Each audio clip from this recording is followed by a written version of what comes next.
ना बेचब कबाड़ी तो पटो मार के सास के पुट्ठा फाड़ी मांगा बोल बा साड़ी खुलल बांगन बाड़ी फेर ना ये चौपट लाल कबाड़ी समझ गए नहीं है भैया।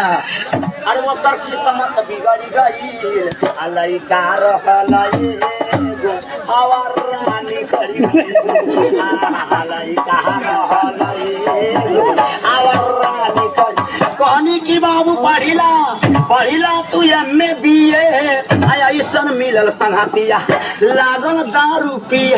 लड़के के समाज ही जिंदगी है, कोई अच्छा समाज पकड़ लेगा लड़का कामयाब हो जाएगा और गलत समाज पकड़ लेगा जिंदगी उसका बर्बाद हो जाएगा। पहले बात संघर्ष शुरू होता है, कुछ संघर्ष उठ जाए और बास फास में से एक भाभी का।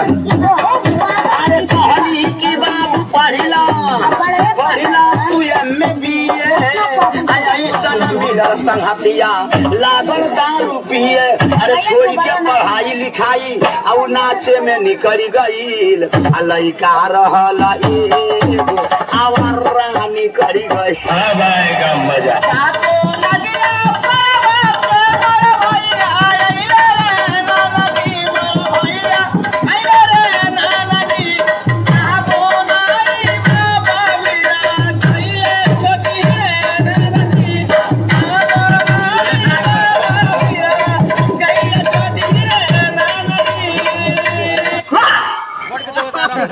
क्या दर्द है तेरी आवाज में छोरे। तेरी माँ पीछे तो फोड़ दे माँ धचे तो मारा कई चप्पल बहन से तो सविता के चलते किरण के चलते तो आराम फोड़ के दोनों हाथ में हम थमा देता। क्या समझते हो तुम अपने आप को? बहुत बड़े मस्करे हो तुम, बहुत बड़ा जोक मारा है तुमने। आइंदा मेरे साथ ऐसा मजाक किया ना तो मुंह तोड़ दूंगी तुम्हारा।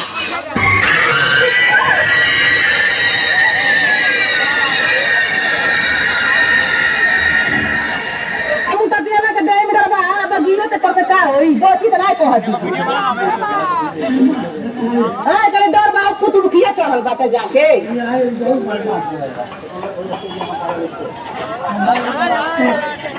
करी एकरे का करबे त मोर जाई तूर फुर के बैठी त दादा भाई ने बुझाई है एकरे का करबा। जल्दी वहां से हटाओ। हम बहुत बड़ा भोजड़ी वाला ही जन तारे झूला बैठली, आज के बाद कहियो झूला ना बैठ उतार दो नहीं तो मैं भाग दे।